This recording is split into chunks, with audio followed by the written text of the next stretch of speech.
तो दवाई तो भैया खानी पड़ेगी, भले शारीरिक रोग से बचना हो और चाहे संसार की इस आत्मा के साथ लगे हुए जन्म जरा मृत्यु आदि रोगों से बचना हो, औषधि तो खानी ही होगी। और वो औषधि हमारे महाव्रत और अनुव्रत को धारण करने की है। जब तक इन व्रतों को धारण नहीं करेंगे हम, तब तक हमारे जीवन में सुख शांति नहीं आ सकती। उन व्रतों को धारण करने के लिए हमारे पास विवेक होना अनिवार्य है।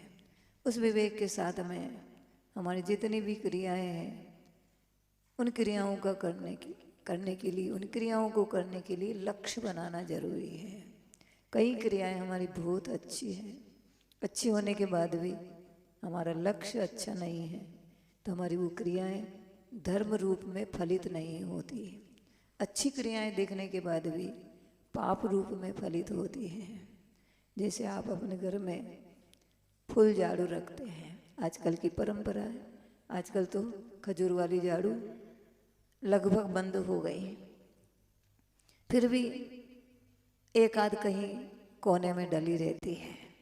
तो हम फूल झाड़ू क्यों रखते हैं?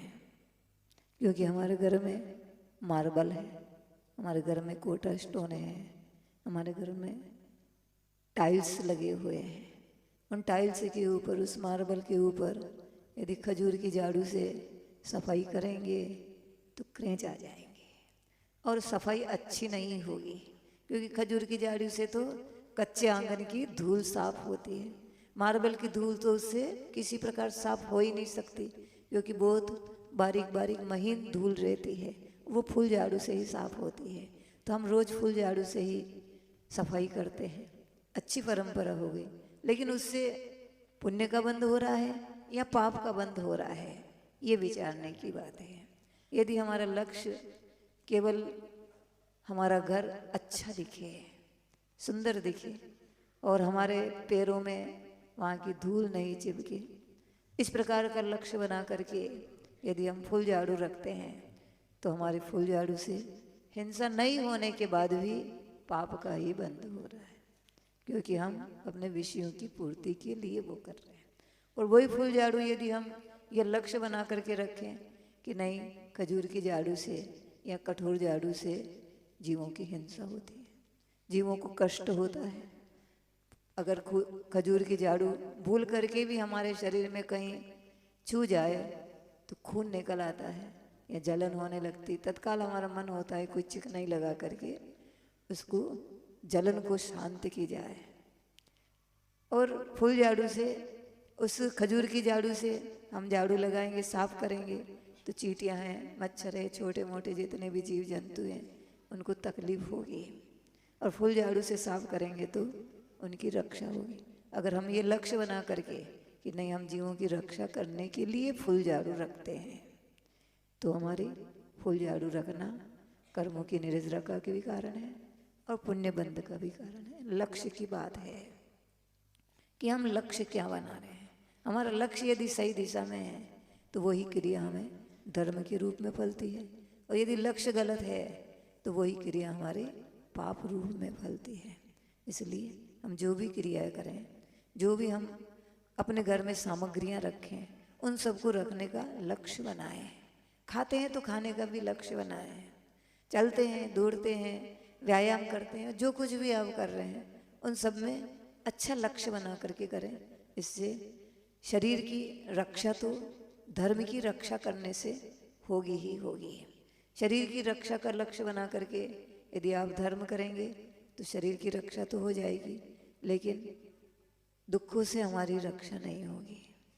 और धर्म का लक्ष्य बना करके हम क्रियाएं करेंगे तो शरीर की भी रक्षा होगी और धर्म की भी रक्षा होगी, हमारे आत्मा की भी रक्षा होगी।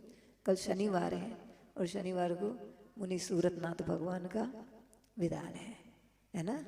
अब विधान है किस लक्ष्य से करेंगे, ये लक्ष्य की बात है कि आप क्या लक्ष्य बना करके करेंगे।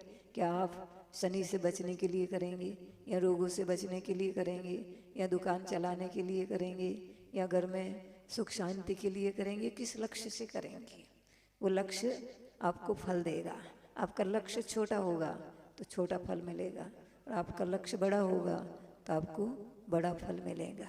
आप ये कहेंगे हमारे घर में धन संपत्ति हो जाए भगवान, हमारे को शनि लगा है, हमारी दुकान अच्छी नहीं चल रही है, तो हमारी दुकान अच्छी चलने लग जाए। आप भगवान की भक्ति करेंगे, आपकी दुकान अच्छी चलेगी, चल जाएगी। लेकिन दुकान अच्छी चली और आप बीमार पड़ गए तो आप बीमार हो गए तो आपकी दुकान अच्छी चलने से क्या फायदा निकला? क्या फायदा निकला? कुछ भी नहीं निकला। तकलीफ तो समाप्त हुई नहीं, तकलीफ समाप्त नहीं हुई। आपने कहा भगवान हमारे बेटा हो जाए, बहुत सालों से हमारे घर में संतान नहीं है, हमारे संतान हो जाए। संतान हो जाएगी आपकी, लेकिन संतान निकम्मी निकल गई तो, संतान अपंग हो गई तो, संतान आपके कुल के योग्य गुणों वाली नहीं हुई तो क्या करेंगे? आप भगवान के पास रोज रोज एक एक एप्लीकेशन लगाने के लिए जाते रहेंगे तो जिंदगी में अंतिम क्षण तक आपकी विपदाएं खत्म नहीं होगी, आपकी एप्लीकेशन खत्म नहीं होगी। भगवान की भक्ति से पूरी शिकायतें समाप्त हो जाएगी आपके घर की, लेकिन नई शिकायत उत्पन्न होती रहेगी। और आप ये लक्ष्य बनाएंगे कि भगवान दुख को कमक हो बोही लाओ सुगई गमनम समाई, तो आपकी सब आपत्तियां खत्म हो जाएगी।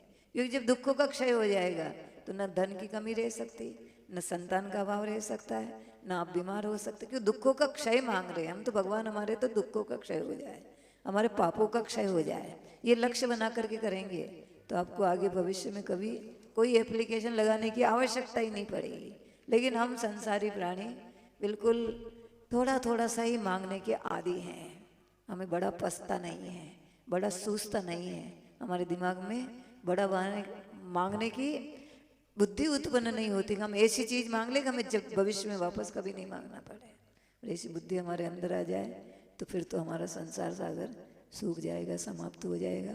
इसलिए जो भी कार्य हम करें अच्छा लक्ष्य बना करके करें, ताकि हमारे भविष्य में ऐसा लक्ष्य जो प्राप्त हो जाए उसके बाद नया लक्ष्य बनाने की आवश्यकता नहीं पड़े। हम धर्म का लक्ष्य बनाएं ताकि धर्म से हमारे को सुख मिले, हमारा भविष्य भी अच्छा हो, हमारा वर्तमान भी अच्छा हो और हम परंपरा से निर्वाण को प्राप्त कर ले। महावीर भगवान।